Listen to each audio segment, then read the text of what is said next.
5 hours after I had they came in and told me that I wasn't allowed to breastfeed the baby, I wasn't allowed to nurse the baby, I wasn't even allowed to sleep with the baby. They took the baby off me and locked down the nursery.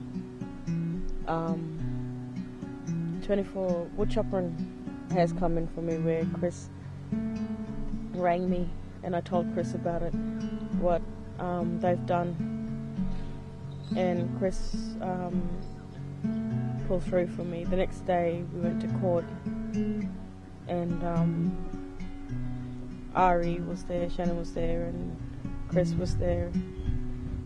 I don't think if it wasn't for them and their support and their help that I wouldn't have gotten my baby back, and I'm grateful for that. It affected both Barb and myself. Barb cries when someone else is nursing her. I can't even get my housework done. I can't even attend to my other children. She's just full on clinged onto me. She sleeps on me. I can't do nothing. My children were all traumatized when they came back home, jumping up out of their sleep, crying.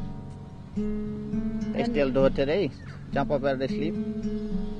Where they were placed, my two girls was placed in kinship care. They were placed with their grandparents up at Kawanyama, and that was later on. My parents had to put in for it later on, after all the torture they went through. My children was living in fear. They took them. They said they had to take them away from us because they was living in fear. Then they went and put them in a place where they live in fear also. I can't understand why they said family was possible first preference, but they made my parents go through all foster carers before they can get them. They more or less put them with strangers, total strangers. Yeah. Now, we don't mean to be racist. You get a white kid out of the city and you put him in a community with all a black fella, of course you're going to be frightened, traumatized. That's only normal. They don't know that. They're not silly. Our children, they are Aboriginal, they put them with like non-indigenous carers, and my children were frightened as hell. Until things stepped in. What's his name? Until Woodchopper stepped in. His name is Sullivan fella. Chris. Until Chris stepped in. So I finished it with Chris. He wrote the referral in. If it wasn't for Chris, we would have been still there and that's stuck. Because I did counselling over Yarrabah. I did 1 year with this other fella. I don't know what his name was. Relationship Australia. But none of them didn't really help us. They wasn't like interested in helping us. I don't think. They just more or less hear what we had to say, and up on it. Only Chris took it to the next level. I think that Woodchopper has seen too much families get taken, indigenous families, and all of the families get taken, and they wanted to do like help the kids get back. Yeah, only Chris gave us the support we needed. Only he wrote the referral and everything. Came to all the things. Yeah, Chris been a strong support for us. Yeah. Yeah, it takes time. It takes a lot of time to get where we are today, and at times I thought that we wouldn't have gotten through this. I used to break down in the meetings, but they used to reassure us, saying, there have been families that have been placed back. Can you see your faces, your children's faces in your head, and the look on their face saying, "Don't let me down, Mom and Dad," We need to come back home, and yeah. That's it, we can't take this no more. But he kept coming back and encouraged us. Chris, he kept telling us, look, he said, no, brother. He said, they need you, your children need you, they need to be home.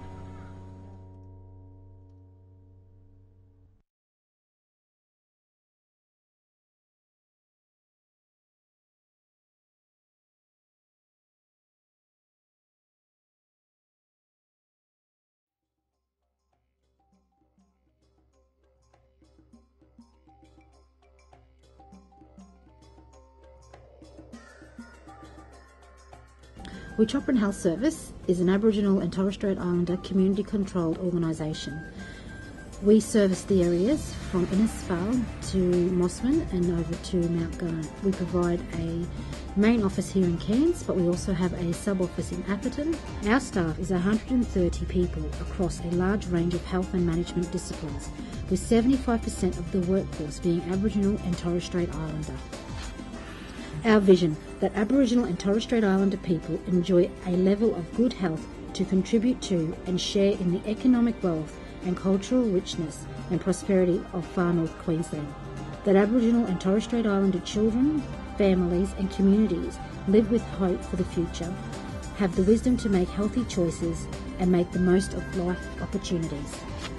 Child wellbeing, keeping kids safe and connected to family. Provide cultural and family advice to child safety. Ensure children are safe and connected to family. Provide support to children and their families to participate in decision making, working to reunify children with families. Culturally appropriate foster and kinship care. Our children, our carers, our community, our future. Recruiting.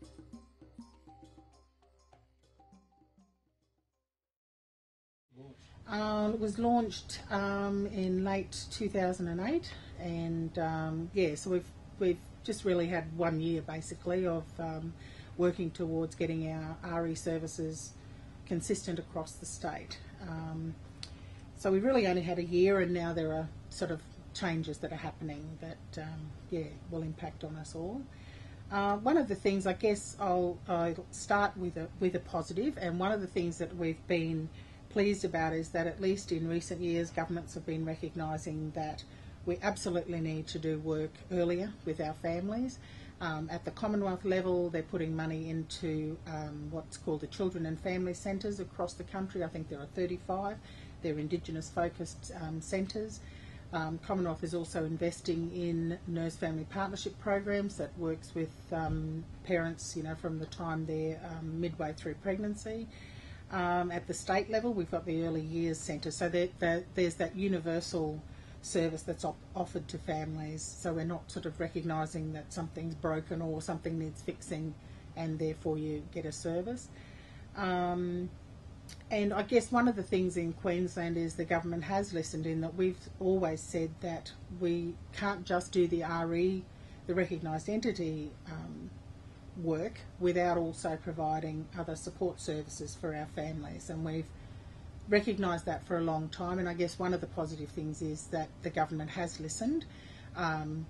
Unfortunately, it may have been that funding the family support services means that they've split the funding that was to go, that went across the state for all of the REs. So basically we've got the RE services and the family support services sitting side by side.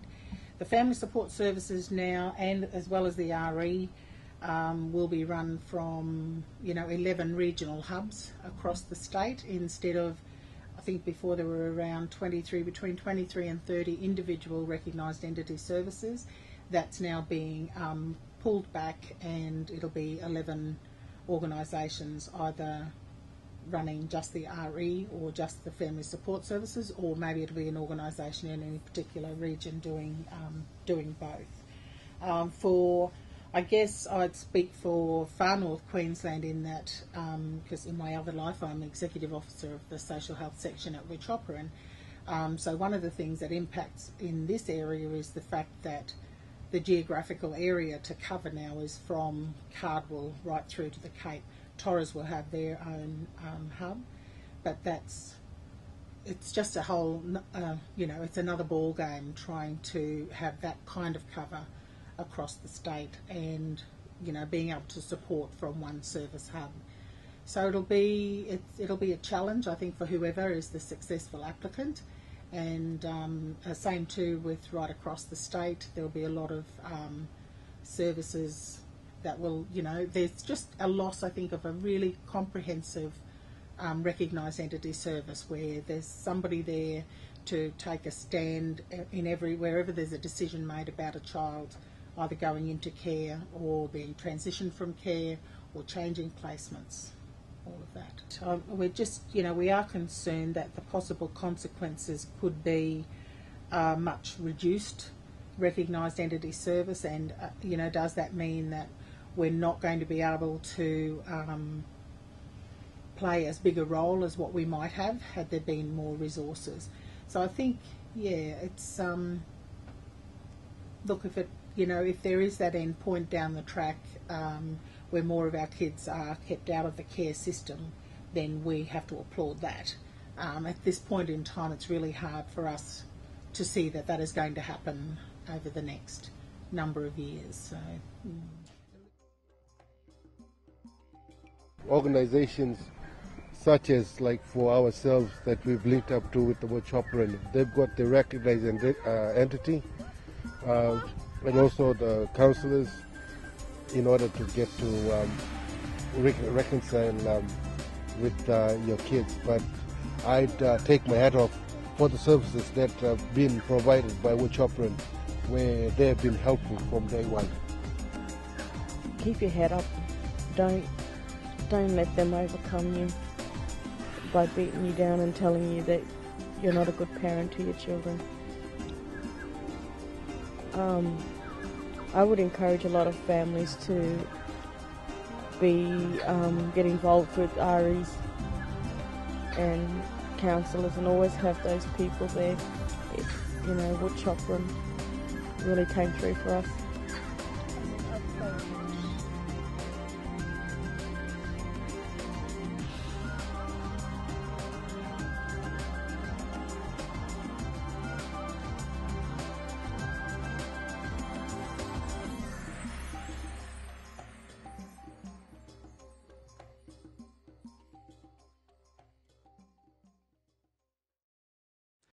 Today we honour the Indigenous peoples of this land, the oldest continuing cultures in human history. We reflect on their past mistreatment. We reflect in particular on the mistreatment of those who were stolen generations, this blemished chapter in our national history.